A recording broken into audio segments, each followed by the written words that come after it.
Tech Jam numéro 13. Aujourd'hui, on cause DevOps. Vous le savez maintenant, on alterne entre plusieurs thématiques tech, le cloud avec Anthony Monté de Cloud Mercato, la productivité on a commencé la semaine dernière avec Jérôme Blin, notre Brésilien du Schnorr, qui a semblé intéresser pas mal de gens. Et malgré une prise de son qui n'était pas super. Alors, on va améliorer ça pour le prochain. Et donc, le DevOps, aujourd'hui, avec Michel Langrone. Bonjour Michel, tout va bien? Bonjour Sébastien, ça va? Je viens juste de me rendre compte que j'ai pas changé le titre du stream, donc ça sera le titre de la semaine dernière. Bon, Eh c'est ben pas grave. bravo, quel professionnalisme, hein, Exactement. jusqu'au bout du bout. Michel, tu es le CEO de Limawi qui offre des prestations DevOps. C'est Et ça. voilà, tu développes aussi un SaaS, alors pas du tout en catimini, puisque tu Twitch tout ça sur ta chaîne. Exactement. Alors ces temps-ci, pas trop, mais je vais me remettre à twitcher ça, oui, oui. Le Mais comment ça se fait? développement en direct de Comment ce ça se fait pas SaaS, trop? SaaS. Hein? Comment pas trop? Ces temps-ci, parce que malheureusement, je suis pris par Mons et par Vaux, par d'autres choses, et donc Ah, je peux pas, j'ai pas trop le temps pour ça. d'accord. Eh bien, Voilà. on sera patient. Quant à moi, je suis Sébastien Pastor à la tête de Freelancers World, un collectif de freelance et créateur de ThumbUp.tech, un outil pour faciliter le recrutement dans la tech. Inscrivez-vous sur ThumbUp.tech, Thumb Up, le pouce en haut, hein, .tech, pour être tenu au courant du lancement. Alors aujourd'hui, dans la famille Ascode, je voudrais l'infra Ascode. Qu'est-ce que c'est que ce machin-là, mon cher Miché? Ah, bah déjà, bonjour Anthony, parce que... Ah, Anthony vient de se casser. Bon, d'accord. Au revoir Anthony, du coup. Donc, l'infra as code. Ça Alors, m'intéresse pas. Ça m'intéresse pas, l'infra ça Ascode. n'intéresse pas visiblement l'infra as code. Donc, l'idée... Hello. Salut Anthony. Ah, bon, on va rester dans le podcast, hein, parce que les gens ils vont pas comprendre pourquoi on dit bonjour, au revoir à Anthony. Ouais. Donc, l'infra as code, l'idée, ça vient du fait qu'il y a 20, 30 ans, il y avait deux façons de faire dans le monde de l'informatique. On avait la façon dev et la façon sysadmin, network admin, ops. Donc, pour ceux qui ont écouté le premier podcast DevOps des Tech Jam, j'avais expliqué les prémices du DevOps, pourquoi ce mouvement était apparu et d'où ça venait. Et Mhm. les techniques, les façons de faire de ces deux mondes ont évolué considérablement dans le temps et ont bifurqué. Et le monde de l'Ops a fait sa vie de son côté, le monde de Dev a fait sa vie de l'autre, et on s'est rendu compte avec le temps que ces deux mondes se parlaient plus et qu'ils avaient des façons de faire tellement différentes que c'était de plus en plus compliqué de pouvoir faire un travail en commun, mener des travaux en commun. C'est pour ça que le monde du DevOps, le mouvement du DevOps est créé. L'infra as code est central dans ces outils, ces techniques, ces façons de faire propres au monde du DevOps. Pourquoi c'est central? Eh bien parce que c'est en fait un des outils qui représente la réconciliation entre le monde des devs et le monde des ops. C'est beau. Oui, c'est beau, moi j'aime bien. Ah oui. C'est poétique, hein. Donc, avant l'infra as code, en fait, côté ops, on faisait beaucoup de choses à la main. On automatisait un peu avec des outils comme Bash ou PowerShell, c'est un de ces côtés Windows. Et l'idée, c'est qu'il y avait quand même beaucoup de présence manuelle parce qu'il y avait la croyance que l'humain était quand même plus fiable pour réparer, pour réconcilier, pour repatcher que la machine. Et qu'en prod, ce qu'on cherchait, c'était un environnement stable, fiable et simple. Et on considérait que l'humain était quand même un point central pour ça. Ouais. Est-ce que je peux dire un petit, Dis-moi, oui, oui, dis-moi, petit bémol? Un petit bémol? dis-moi. Que- Est-ce que c'est pas aussi le fait qu'à cette époque-là, bah, il n'y avait pas d'autres moyens de faire, par exemple, que d'installer toutes les applications sur un système en se déplaçant ou alors à distance, mais en mode copier-coller, et parce qu'il y avait, ou en mode, comme tu l'as dit, scripté, qui avait ses limites. Mais ce que je veux dire par là, il n'y avait pas d'API qui pouvait. Ben, il n'y avait pas de moyen de faire parce qu'il n'y avait pas le marché pour ces moyens de faire, en fait. Il n'y avait pas l'envie, il n'y avait pas la culture. Oui, Euh, peut-être. et le mouvement, enfin le changement dans le marché qui a créé la culture, c'est l'accroissement des infrastructures. c'est l'entrée du big data en fait, c'est les prémices du big data. C'est le fait que quand tu as 5, 10, 15 serveurs à manager toi-même en tant qu'humain, tu peux y arriver. Quand on a 500, 1000, 1500, c'est beaucoup plus compliqué et c'est quasiment impossible. Et donc, c'est de là qu'est apparue cette nécessité de changer le paradigme et la façon de faire. Et avant, en fait, les infrastructures qui avaient besoin de 500, 1000, 1500 serveurs, c'était les grands groupes internationaux modernes et pas grand monde en dehors de ça. Et donc, ce besoin n'était pas présent pour les ops parce qu'ils avaient une flotte à taille humaine qui permettait qu'ils puissent, eux, la gérer eux-mêmes. Mhm. Avec la croissance des infrastructures, le fait de pouvoir gérer soi-même est devenu de plus en plus compliqué. Et c'est pour ça que ce paradigme d'infra as code est apparu. On dit que les prémices, c'est 2006 avec Amazon, quand Amazon sort son service AWS, et c'est là que le terme infra as code est apparu. Et Ah. Heroku dans le même temps, avec Ruby on Rails. Le truc, c'est que, effectivement, là, on a dû changer de façon de faire. Parce que c'était plus possible de pouvoir gérer des flottes énormes avec des scripts bash et avec beaucoup d'interventions manuelles.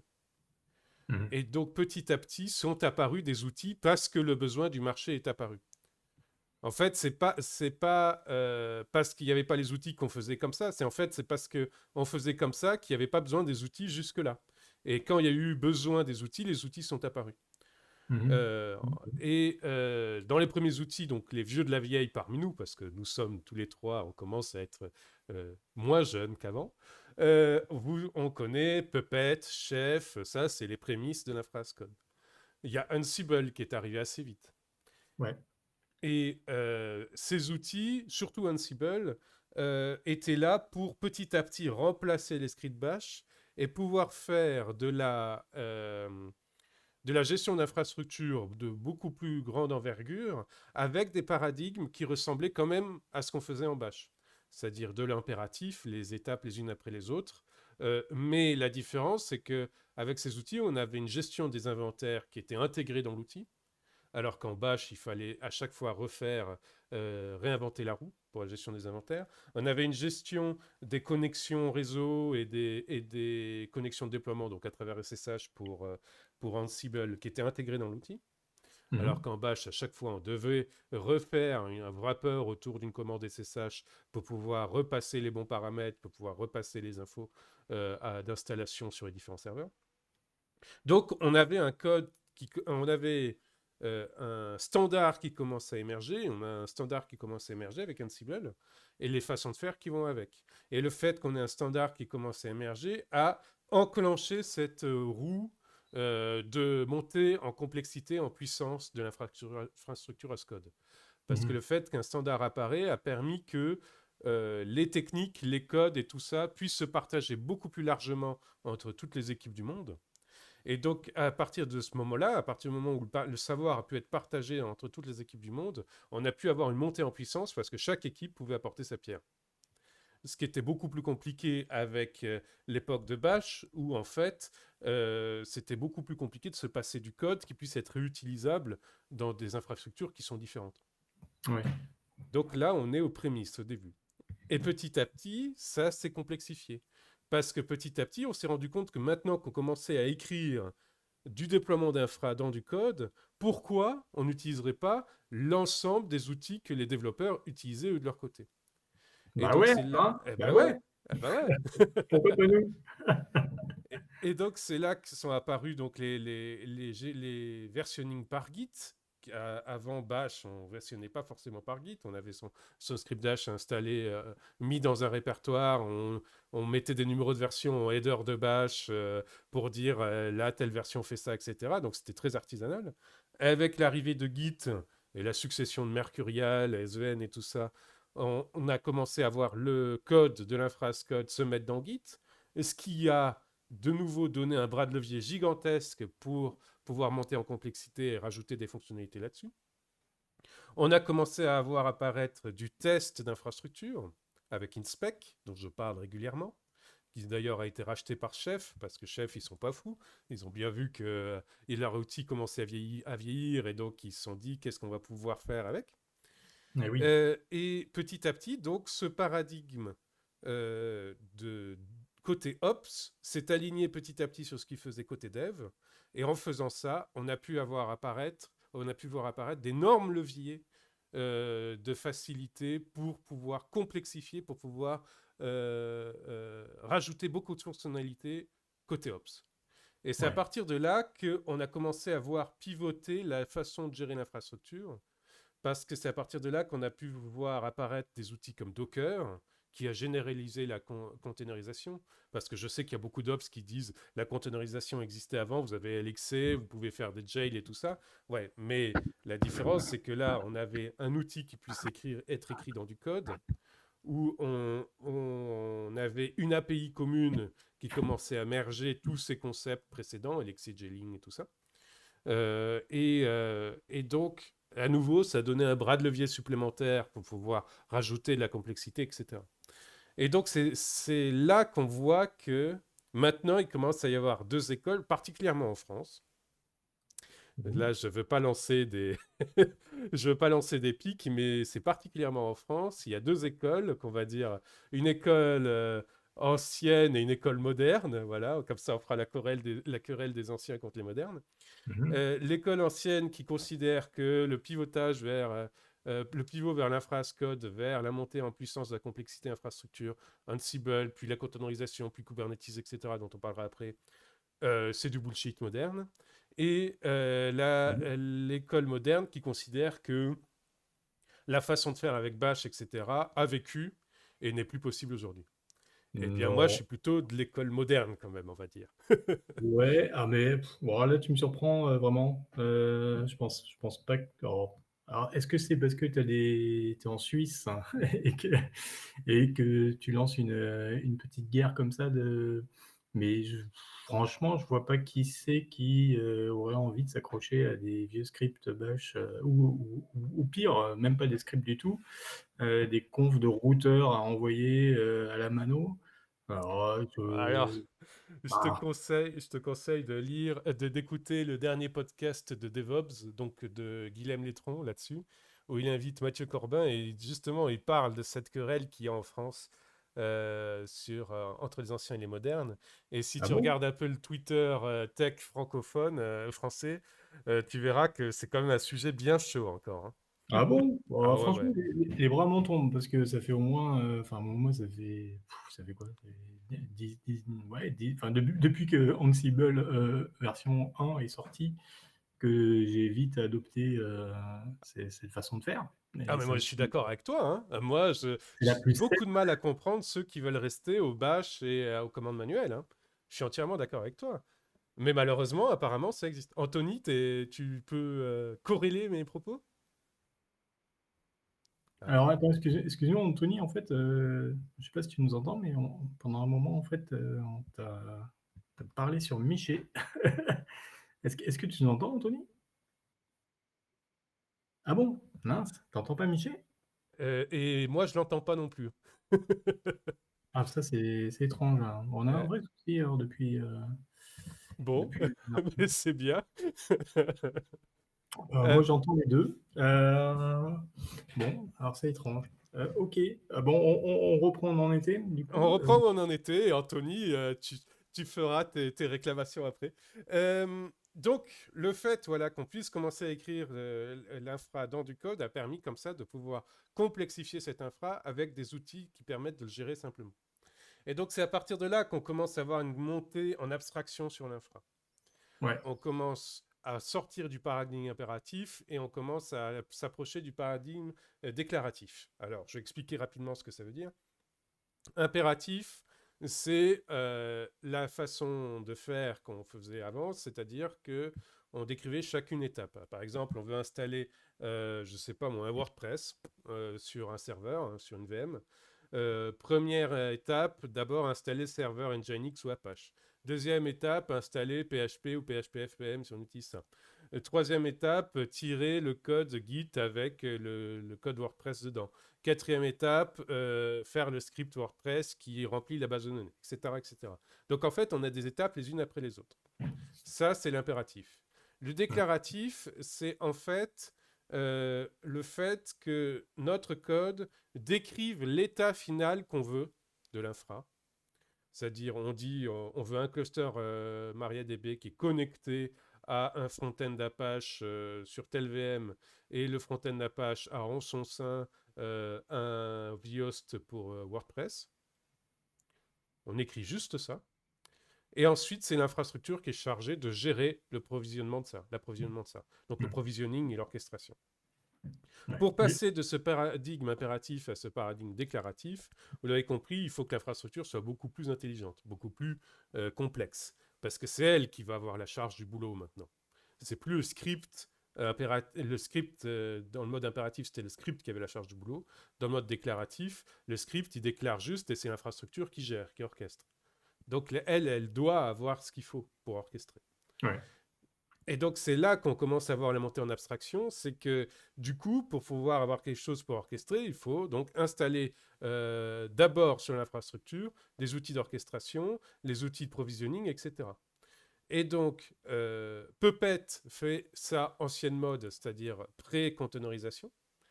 C'est-à-dire qu'avec Puppet, on doit avoir un cluster de serveurs master avec toute la partie orchestration dedans.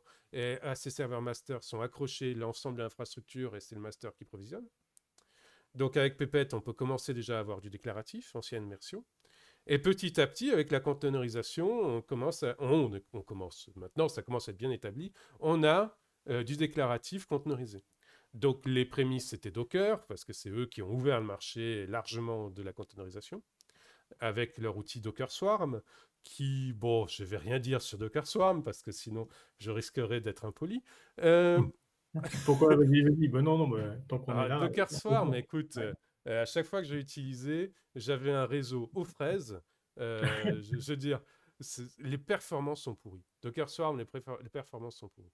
Mais on voit d'ailleurs que le marché Docker Swarm est mort, hein, quasi mort, et que maintenant, l'extension Docker Swarm sert surtout à pouvoir connecter des Docker Compose à des orchestrateurs Cube, des orchestrateurs Kubernetes. Donc on voit que Docker Swarm est quand même en fin de vie. D'accord. Et donc voilà, justement, Kubernetes, je lâche le mot, c'est l'orchestrateur de containerisation le plus connu maintenant, celui qui est le plus en place sur le marché. Eh oui. Et je sais que tu l'aimes pas, Sébastien, mais je vais te dire ce qu'il apporte. Parce qu'il apporte pas que de l'orchestration de conteneurs, il apporte pas que du provisioning d'infrastructures et, de mettre des workloads sur l'infra. Avec Kubernetes, c'était déjà plus ou moins dans ses prémices avant avec d'autres outils, particulièrement avec les clouds pré-Cube. AWS faisait déjà ça, OpenStack faisait déjà ça aussi. Avec Kubernetes, on a en plus de la containerisation l'arrivée de la payification. Salut Lul! Ah, il y a quelqu'un sur mon chat sur Twitch. Salut! Salut. On parle infra code, contrairement Ouais. au titre, hein, désolé. Donc l'arrivée de la payification, ça c'est vraiment le truc que Kubernetes a réussi à généraliser. Docker a généralisé la containerisation, Kubernetes a généralisé la payification. La payification, c'est la strate au-dessus, c'est l'abstraction au-dessus. Maintenant qu'avec la containerisation, on peut beaucoup plus facilement, pour des systèmes complexes, hein, bien sûr, pour des systèmes complexes, on peut beaucoup plus facilement orchestrer des processus et répartir ces processus sur les serveurs. Eh bien, avec Cube, on peut maintenant gérer ces processus directement en code. C'est ça la payification. C'est l'idée que maintenant, les processus peuvent donner des interfaces qui peuvent permettre de les gérer directement dans du code. Donc on est Mais toujours dans la phrase code. si je peux me permettre, dès Ansible, on a eu un niveau d'APIfication sans laquelle Ansible aurait été complètement inutile ou pas loin. Avec Ansible, en fait, tu as de la payification. Donc, en fait, tu as un workload qui passe à travers SSH. Et derrière, c'est un packaging classique, c'est un impératif classique, c'est-à-dire un déploiement classique. Ça dépend ce que tu contrôles avec ton Ansible. Tu vois, si tu vas modifier des confs routeurs ou tu vas créer des VM, du coup, là, c'est de la configuration, ça. Mais tu utilises des API, non, tu utilises des API externes fournies Ah par les oui, routeurs, oui, oui, par la VMware, et cetera, quoi. Donc oui, c'est c'est vrai, oui. il y avait quand même une couche d'APIfication, ou Oui, même bien sûr. tu peux créer des des instances, EC2 ou je ne sais quoi, si tu veux, quoi. Donc Oui, je suis ouais, d'accord, je suis d'accord. Pour les outils pré-Cube qui avaient déjà des API implémentées, oui, ça fonctionne Ansible. ouais, L'avantage avec Cube, c'est que maintenant, les API sont généralisées. C'est là où on a une vraie différence. ouais. Et l'avantage aussi entre Ansible et Cube, alors désolé, je vends Cube, toi t'aimes pas Cube, Seb, je suis vraiment désolé. Non, non, alors franchement, non, j'adore, moi, quand j'ai vu, l'efficacité de Cube, avec un de mes collègues qui a passé une journée pour, changer, une adresse IP, en se serrant les fesses parce qu'il était pas trop super sûr que ça allait pas tout péter. Alors là, je me suis dit: «Quand même, c'est un petit peu compliqué pour ce que ça fait». Alors, je dis pas qu'il y a des cas d'usage où Cube est super, est l'outil parfait. Mhm. Hem, mais en tout cas, alors moi je te parle il y a quelques versions, en arrière où il y avait encore des problèmes, de connexion, IP-table qui partaient en sucette, parce que c'était pas encore complètement sec. Pour la majorité des j'ai envie de dire la majorité des projets, implémenter un cube, ça me paraît overkill. Voilà, Alors, c'est il y a voilà. Lul qui vient d'écrire Cube, c'est un bon film. Non, Ouais, mais je ça suis d'accord voilà, avec toi. c'est un Cube, bon c'est film. overkill. Si tu veux mettre un simple WordPress, Cube, c'est quand même un peu gros. Ouais, Mais là, on parle justement, l'idée de l'infra code, comme je disais au début de podcast, c'est quand on commence à avoir des infrastructures qui nous échappent totalement, qui sont plus de niveau humain. C'est quand on commence à devoir gérer 500, 1000, 1500 serveurs. Là, le paradigme change, tu vois. Et Cube ouais, est vraiment dans cette perspective-là. Si tu veux utiliser Cube juste pour installer ton WordPress, effectivement, tu vas avoir beaucoup, beaucoup de travail sur l'infra elle-même pour pas grand-chose côté WordPress, quoi. C'est un peu mmh. overkill, effectivement. Mais du coup, ouais, Mais si c'est effectivement, orchestré, quelques centaines ou quelques milliers, d'instances, de VM, Docker ou autre, eh ben, il y a Nomad. Qu'est-ce que tu fais oui, mais chier? Nomad, la payification est beaucoup moins forte. C'est ça Mais parce que le problème, tu vois. On en a déjà parlé, mais effectivement, j'ai regardé encore parce que moi, je voulais mettre une partie de mon infra avec Nomad et j'ai vu beaucoup de limites. Par exemple, les connecteurs réseau chez Nomad sont pas, ils sont par exemple, ils sont une aire par déploiement. C'est-à-dire, tu peux en avoir qu'un par déploiement, ce qui est quand même un peu pauvre si tu veux avoir des déploiements qui sont à cheval sur plusieurs réseaux. Mais donc c'est pour ça Cube c'est une couche d'abstraction, c'est une complexité affolante, mais ça ouvre l'accès à la payification. ouais, Largement, ouais, largement. pour ceux Je veux qui en dire. survécu. Mmh. Hmm. Pour ceux qui survivent la journée, quoi. Après Oui. avoir Et contrairement à Ansible, avec Cube, on est normalement sur un paradigme entièrement déclaratif. Nomade, c'est pas mal comme entre deux, dit Lul sur le chat. Oui, non, ah! c'est sûr. Petit à Mais petit, oui. effectivement. Nomade pour des workloads simples qu'on veut en déclaratif, c'est pas mal. Oh, Alors mais là, j'ai rien c'est quand contre même Nomade, hein. Je dis juste que moi, par exemple, pour mon cas à moi, j'ai trouvé assez vite les limites de Nomade, mais pour du workload simple qu'on veut en déclaratif, c'est pas mal. Ouais. ouais. Mmh. Bon. Mais on perd l'idée de cette couche d'APIfication qui rajoute donc une degré de complexité, un degré d'intelligence, entre guillemets, à l'orchestration. Alors, le terme intelligence, c'est un terme que je reprends de Idris Newman, que vous pouvez trouver sur Twitter, qui avait évoqué ça dans un de ses tweets, le fait que tout le paradigme de changement infra as code, déclaratif, etc., et donc Kubernetes au bout du bout, rendait l'infrastructure beaucoup plus intelligente et le code dev beaucoup plus con. Et Ça c'est pas faux, parce que maintenant les apps sont de moins en moins complexes parce qu'elles doivent être démonolithisées, elles doivent être distribuées. Donc on n'a plus d'énormes monolithes avec 50 classes, avec une arborescence de classes complexes, etc., des abstract classes dans tous les sens, etc.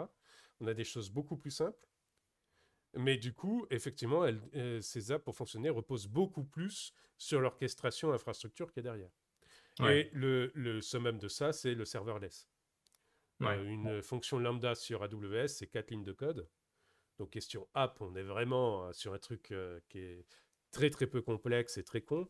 Mais par contre, l'infrastructure derrière doit être extrêmement intelligente, quoi, parce qu'elle doit remplacer tout ce qu'il n'y a plus dans les 4 lignes de code qu'on pose sur l'infrastructure. Donc Mhm. serverless, mais il y a quand même des serveurs derrière. Et c'est eux qui font l'essentiel du boulot, quoi. Et tu pourrais détailler ou donner un exemple d'usage de l'API, l'APIfication apportée par Cube? Alors, un exemple d'usage de la payification apportée par Cube. L'idée que, par exemple, je sais pas, imaginons, tiens, j'ai eu un exemple il n'y a pas longtemps, imaginons qu'on ait des groupes de travail dans une entreprise et qu'on veuille faire l'onboarding d'un nouveau employé. Ouais. Avec Cube, on peut préparer un environnement à l'avance. C'est-à-dire que on sait que l'employé il va travailler, je ne sais pas, sur tel projet et tel projet. On peut préparer un environnement à l'avance et Cube, dès qu'il va recevoir la ligne tel employé est arrivé, il va automatiquement provisionner sur un coin de la FRA qu'on a réservé tous les outils dont a besoin l'employé pour travailler. Alors ça, juste avec des appels API. C'est-à-dire que on a, par exemple, notre ERP dans un coin où on a rentré, où les ressources humaines ont rentré la ligne du nouvel employé. Et l'ERP va contacter Cube et dire, voilà, tel employé, il a tel rôle, tel rôle et tel rôle. Et Cube tout seul va connecter, donc c'est tout des API, connecter et démarrer les workloads qu'il faut pour l'employé. Donc le Gitpod, le GitLab, ce qu'il faut, quoi, les runners qu'il faut, etc., etc. Mhm, mhm. Tout ça automatiquement. D'accord. Et Voilà. c'est ça, en fait, que tu dis, bah, ça, on trouve pas ça dans Nomad, Oui, activement, quoi. Ils sont ça, volés. oui, effectivement, ce genre de truc manque. Oui. Ouais. Mais peut-être. Nomad, en fait, le trigger de Nomad, c'est généralement encore les sysops, en fait, la partie ops. Et Ah c'est ben non, pas la partie dev ou le reste du métier encore. ah bah non, justement. Alors là, pour le coup, non, Ah, parce que il y a vraiment, d'ailleurs, c'est comme ça qu'ils le vendent. C'est une API pour chacun, quoi. T'as l'API spécifique Ops et l'API spécifique Dev, et chacun peut utiliser euh, la partie qui l'intéresse finalement. Donc pour développer soit une application ou la mettre à jour, etc., ou alors déployer l'infrastructure, etc. Donc ça, c'est pour le coup, le trigger, c'est les deux. Euh, mais les par- devs peuvent pas déployer des bouts d'infra pour leurs besoins propres. Si. et ben, je pense qu'il n'y a pas grand-chose qui les empêcherait, à part. Les compétences. Anthony, on t'a entendu. Oh là là, en plus, il avait une voix de Dark Vador, ça m'a fait peur. Euh, non, effectivement, à part l'organisation de la société qui pourrait faire ça, mais par contre, là où je te rejoins, c'est qu'il n'y a pas effectivement cette espèce de Skynet qui permettrait de faire ce que tu évoquais. Mais je pense Mhm. que c'est on purpose, quoi. C'est une feature. Oui, L'outil justement. est là pour orchestrer. Oui. Et par contre, ouais, et ça, à mon avis, il le fait bien et simplement. Ah, mais Mais bien sûr, non, mais effectivement, c'est ce qu'ils vendent chez Nomad. Mais ouais. justement, ouais. Mm. D'autres choses, par exemple avec Kubernetes, toute la gestion des secrets, des rotations de certificats, etc., peut être entièrement automatisée. Les appels à Let's Encrypt, si vous utilisez Let's Encrypt comme root authority externe, si vous utilisez HashiCorp Vault comme root autorité interne, etc., tout ça à travers des appels API. Donc ça, Ok, c'est vraiment pas mal. Et ok. donc, sur Kubernetes, après, on commence à mettre des déploiements de Knative, des choses comme ça, et avec ça, on arrive au serverless, qui est pour l'instant la dernière étape dans l'abstraction, parce que le serverless est tangent, c'est-à-dire c'est au même niveau d'abstraction que le no-code et le low-code. Ouais. Ouh là là, on s'approche des mots qui font mal, hein, pour certains, Mais hein, oui, mais en même temps, ça permet de généraliser. L'idée, c'est d'abaisser la barrière à l'entrée pour l'ensemble de l'entreprise. C'est ça le DevOps, c'est casser les silos. et Donc le oui, no-code et le low-code sont dans cette démarche. Mais pour c'est- avoir du no-code et du low-code, il faut une infra qui soit extrêmement intelligente. Et pour avoir une infra extrêmement intelligente, rappelons-nous le titre de ce podcast, il faut une infra as code. Parce et qu'il faut voilà. une lisibilité sur ce que l'infra fait. Donc en résumé, c'est pour avoir du low-code, du no-code, il faut de l'infra et du code. Exactement. Donc c'est Et bon, pour on avoir du serverless, il faut des serveurs. c'est ça. Ah mais je comprends pas, tu sais, tu le service marketing là qui est en train de se lever et fait: «Ah mais on nous a vendu du rêve, on parlait de cloud et de serverless, hein, qu'est-ce qui se passe?» Eh ben non, ah non, c'est comme avant, sauf qu'il y a des API au milieu. En gros, c'est ça. Exactement. Il y a des API, il y a des paradigmes de dev dans l'Ops, etc. Oui. Et pour aller plus loin sur l'infra as code, comme je dis, donc depuis le début, l'idée de l'infra as code, c'est qu'on puisse monter en automatisation pour pouvoir monter en complexité et donc petit à petit faire en sorte qu'un seul humain puisse gérer non pas 10, 15 serveurs comme il le faisait avant, mais 10 000, 50 000, 100 000 serveurs maintenant. Eh bien, l'étape d'après, c'est se débarrasser de l'humain. Et Et ça, c'est donc, on scary. va parler GitOps.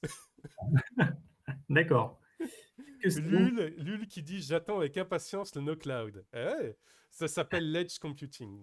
le no cloud? Bah, le no cloud, c'est tout ce que tu fais, à la fin de ta journée, quoi. Tout ce qui est pas C'est ça. c'est ce qui est pas ordinateur. Ah, peut-être j'allais juste résumer, 2-3 trucs, hein. C'était, tu nous as expliqué pourquoi l'infra as code, ça avait un vrai intérêt et Mhm. on est passé de, faire tout à la mano, ou en sortant un script d'une disquette et puis jusqu'à ce que tu as des outils comme Ansible, Puppet et quoi d'autre, je ne sais plus. Chef. Ah bah oui, Chef, Chef. on va Mhm. parler Bah Chef. oui. Dans Chef, les c'est vieux. Pardon. Dans les vénérables. et d'ailleurs, donc là, tu étais sur le point de nous. Ah oui, voilà, pardon, excuse-moi. Et ben voilà, en fait, d'accord, on en est à GitOps, c'est ça. Voilà. Exactement. Qu'est-ce que c'est GitOps? Qu'est-ce que c'est que ce Alors, mot? l'étape d'après, c'est que jusqu'à présent, il y avait un initiateur humain pour passage en prod. Avec GitOps, on va enlever cet initiateur humain. Avec GitOps, l'idée, c'est que maintenant, c'est le code lui-même qui initie le déploiement en prod. L'idée, c'est que quand vous avez testé, vous avez écrit l'entièreté de votre infrastructure en code, vous avez fait tourner votre CI, donc votre intégration continue, dans des environnements réservés pour voir si votre infrastructure pète ou passe, en mettant des tests automatisés par-dessus. Et oui. Donc tout est en code, on est dans le pur infra as code, test as code, etc. Une fois que ça c'est fait, que les checks sont verts, donc tout ça c'est automatisé grâce à un pipeline CI/CD. Donc c'est-à-dire que le trigger c'est uniquement le push Git. Une fois que ça c'est automatisé, dans beaucoup de boîtes encore, on a un trigger manuel qui consiste à dire bon ben maintenant on déploie dans l'environnement de prod Mhm. manuellement. GitOps, c'est l'étape d'après. C'est considérer que on est tellement paré, ok, blindé sur nos tests automatisés qu'on peut considérer que l'intervention humaine n'apporte rien. Parce que le reviewer humain, il apportera pas plus que ce que fait nos tests. En fait, le reviewer humain, son rôle sera d'écrire des tests supplémentaires, des tests en code supplémentaires. Et donc, à partir de là, s'il apporte rien de plus, pourquoi le faire intervenir dans le processus? Mhm. Et donc, c'est là qu'on passe à automatiser le déploiement en prod. Et pour automatiser le déploiement en prod, c'est pour ça qu'on parle de GitOps, eh bien, le trigger, le déclencheur, la source de confiance, c'est le repo Git. C'est le code qui est dans le repo Git. C'est-à-dire qu'on va avoir un outil, alors il y a Argo qui est très connu, mais GitLab maintenant a ce qu'il faut pour faire ça aussi. On va avoir un outil qui va en permanence scanner le repo Git, et à chaque fois qu'il y a un déclencheur qu'on peut définir nous-mêmes, c'est-à-dire un nouveau tag, ou alors un commit sur une branche main ou master, ou une branche de référence, chaque fois qu'il détecte ça, ce changement, hop, il va tirer le code et le déployer selon ce que le code a décidé en prod. D'accord. Comme c'est fait automatiquement, il n'y a plus d'être humain. C'est l'ops, c'est Git. Le déclencheur, c'est Git. D'où GitOps. Bon, ça reste quand même le mec qui a mis le tag ou Ah oui, non, parce que le tag, les tags, on peut l'automatiser aussi. ah oui, Ça bien sûr, reste le mec qui a push le commit initial, oui. oui. Ouais, oui, il y a Donc quand même effectivement, il y a des humains en amont. Mais ouais. le changement de paradigme avec le GitOps, c'est que on passe de ah, on va passer en prod, aïe aïe aïe, on va passer en prod, à ouais, on est passé en prod. Ouais. Ah ouais, oui, oui. Ou alors, ouais, on est passé en prod. Ah, mais qui c'est qui a fait ça? Ouais, mais alors, c'est pour que ça tienne le GitOps, comme je l'ai dit, il faut blinder ses tests et avoir une couverture de tests correcte, etc. Hein, c'est sûr. C'est Et sûr. Il de faut ton pas faire un expérience, truc à l'arrache et puis le laisser partir, quoi. de ton expérience, t'as eu, t'as pu mettre en place souvent Alors moi, oui, sur des workloads simples. Ouais. Sur des workloads plus complexes, je suis en train d'en développer. Pour l'instant, je ne sais pas encore ce que ça va donner. Mais sur des workloads simples, oui. Bah, des sites, le plus simple, c'est le site statique. Le site statique, tu fais ton article Ouais. en code, et tu pushes l'article et tu as tout le pipeline derrière qui le met directement en prod. Ouais. Ça, c'est le truc le plus simple. Mais pour pouvoir faire du GitOps correct, effectivement, il faut être extrêmement rigoureux sur l'immutabilité de l'infrastructure. Tiens, on va en parler, ça, l'immutabilité et l'idempotence. Il faut donc être extrêmement rigoureux là-dessus, extrêmement rigoureux sur la surface de test, que ce soit les tests d'intégration, mais que ce soit aussi les tests de sécurité, et dans une moindre mesure, avec des biais dont on avait discuté dans un podcast précédent, les tests de performance. Mhm. Mais il faut être rigoureux là-dessus, parce que il faut considérer que le seul check, ça sera eux. Donc, il faut bien couvrir. Mais ça se fait, et ça se fait de plus en plus pour des workloads de plus en plus complexes. Ouais. Je vois l'évolution des stats Argo CD, GitLab, GitOps, etc.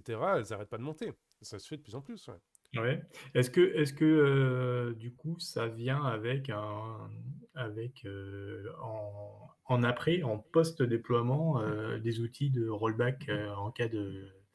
Oui, en- oui, oui. Ouais. En fait, pour faire un rollback, il suffit de faire un commit avec un numéro de version précédent. Enfin, suivant le trigger qu'on a choisi. Moi, par exemple, si je fais un trigger par tag, il suffit que dans le tag, je mette des numéros de version précédents sur mes dépendances.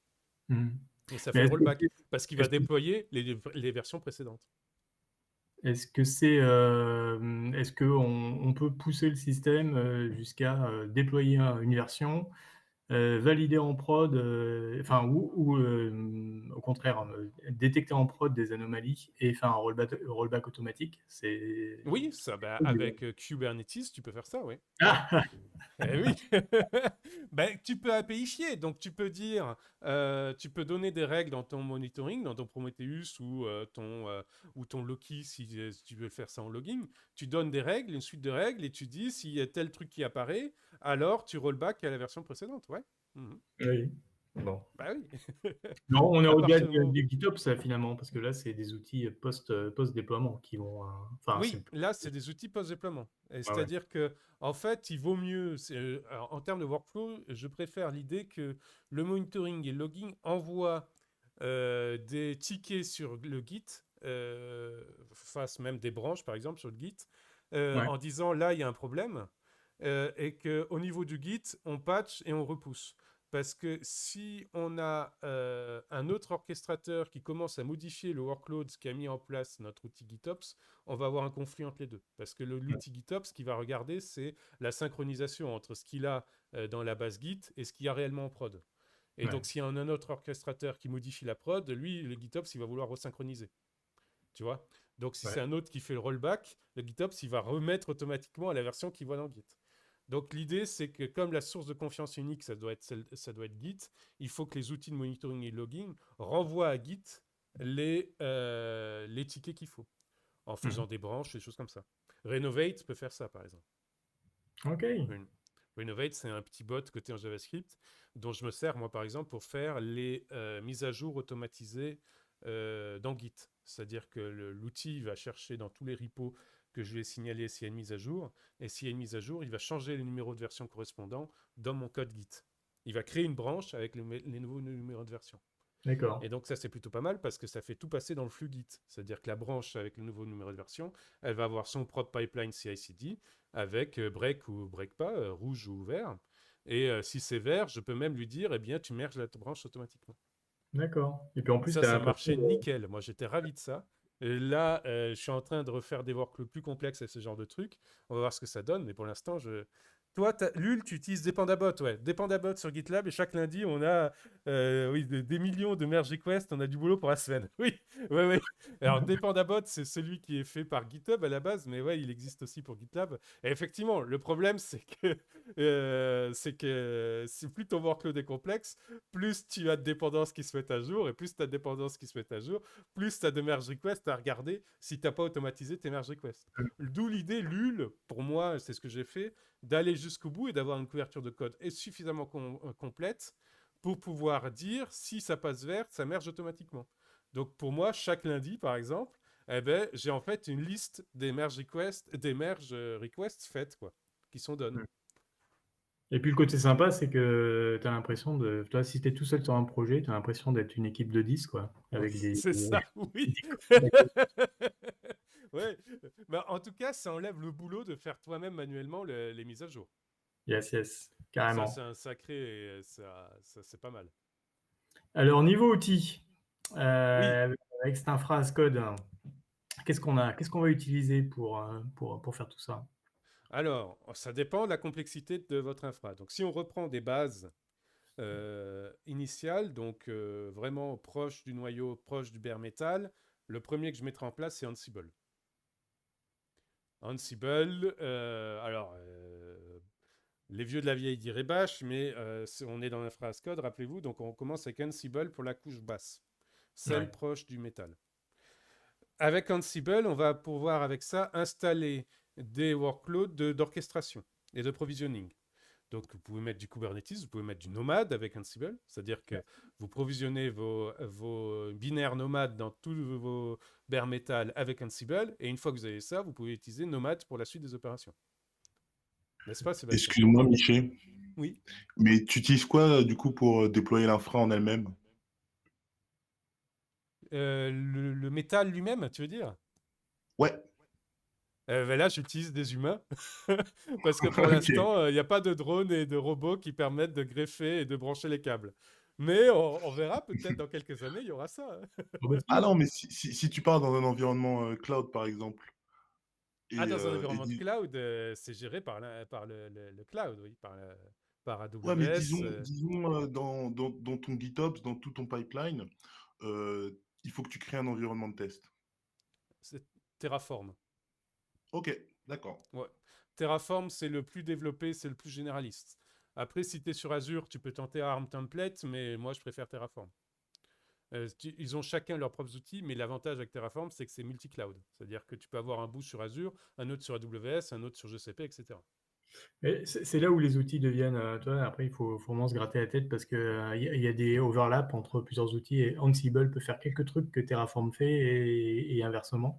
Et suivant finalement ton besoin, finalement, tu vois, par exemple, s'il y a une API qui est dispo chez, comment il s'appelle, chez Scaleway pour créer du bare metal mais en mode élastique, ou chez, comment il s'appelle? Il s'appelait Packet avant, Packet.io, et ben Ansible pourra très bien faire la blague, quoi. Après, ça dépend vraiment de quels sont tes besoins, quoi. Et ça dépend du paradigme que tu recherches. Ansible, c'est impératif, rappelons-nous, et Terraform, c'est déclaratif. C'est-à-dire que moi, par exemple, de mon point de vue, je vois plutôt Ansible pour vraiment du bare metal. Et dès qu'il commence à y avoir de l'API, j'essaye de passer sur du déclaratif. Parce qu'avec une déclaratif, on peut avoir une vue beaucoup plus simple de système complexe.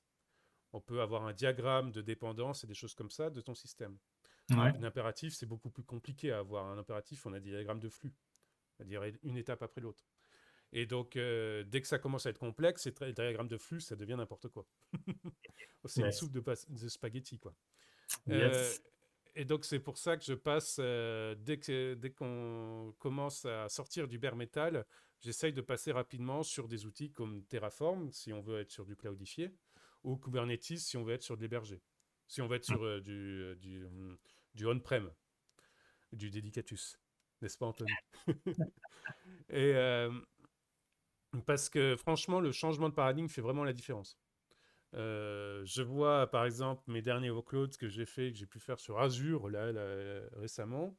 C'est des trucs où il y avait 36 000 systèmes dans tous les sens. Si j'avais fait ça avec Ansible, j'aurais perdu complètement de vue l'état de mon infrastructure. Avec Terraform, je l'ai beaucoup plus facilement. Je peux extraire les diagrammes, je peux extraire les dépendances, etc. Yes. Ouais, Donc en et bah, fait, en fait, avant... excuse-moi, j'allais juste dire que sur Ansible, en fait, ça correspond à l'inventaire. Et je suis pas sur la version 3 ou 4 d'Ansible qu'il y a aujourd'hui. Mais c'est vrai que c'était tout pourri l'inventaire d'Ansible.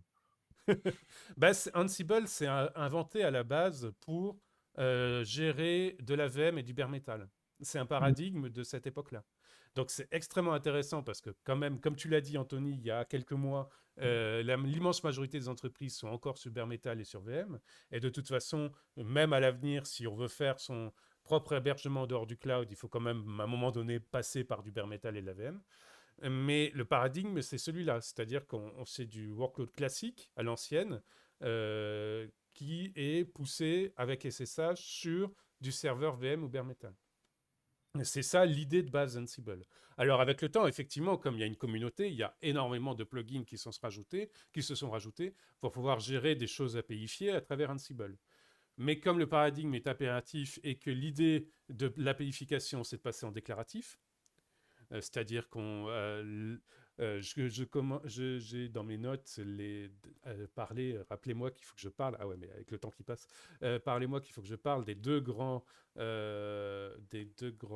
protocoles d'APIfication qui sont REST et gRPC, c'est les deux grands actuels, qui sont Mhm. des protocoles déclaratifs, hein, avec le CRUD, Create, Read, Update, Delete, c'est-à-dire qu'en gros, on a des éléments atomiques qui sont orchestrés entre eux. On a un graphe. On est dans de la graphique. On de la mise en graphe de l'infrastructure.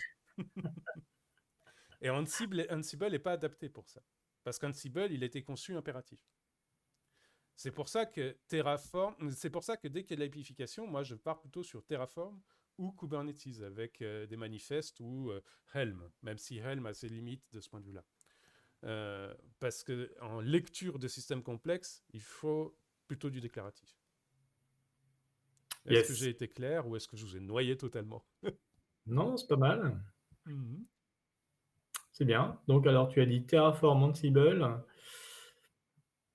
Alors, InSpec pour les tests d'infrastructure. Celui-là, je le ressors et je le ressortirai jusqu'à bout, sauf s'il y a des meilleurs outils que ça, parce que je constate, et ça me choque un petit peu, je vais arrêter de dire paradigme aussi, que l'idée de tester son infrastructure n'est pas ancrée dans tous les esprits encore. Je vois beaucoup trop de workloads qui sont déployés sans couverture de test d'infrastructure. Et InSpec est là pour ça. InSpec, en fait, fait l'état de votre infrastructure et il consiste à dire oui, Apache est bien installé avec telle version sur votre infra. Et donc, comme ça, tu peux comparer avec la réalité de ton code, Hmm. si ton code a marché ou pas. Et donc, InSpec, si on veut faire du Allô. GitOps, il faut des outils comme InSpec ou autres éléments qui soient plus adaptés à Kubernetes ou Terraform, mais il faut des outils comme ça de test. Donc, InSpec, bien sûr, Kubernetes, Manifest et Helm pour avoir du déclaratif sur Kube. Docker Compose si vous voulez pas vous taper Cube tout de suite, mais vous voulez quand même tester de la containerisation, en sachant qu'en plus ils sont en pleine réécriture du, euh, du, euh, ah, du format Compose et que les nouvelles versions du format Compose vont pas tarder à sortir et qui sont extrêmement intéressantes parce que dedans, contrairement aux anciennes, on va avoir des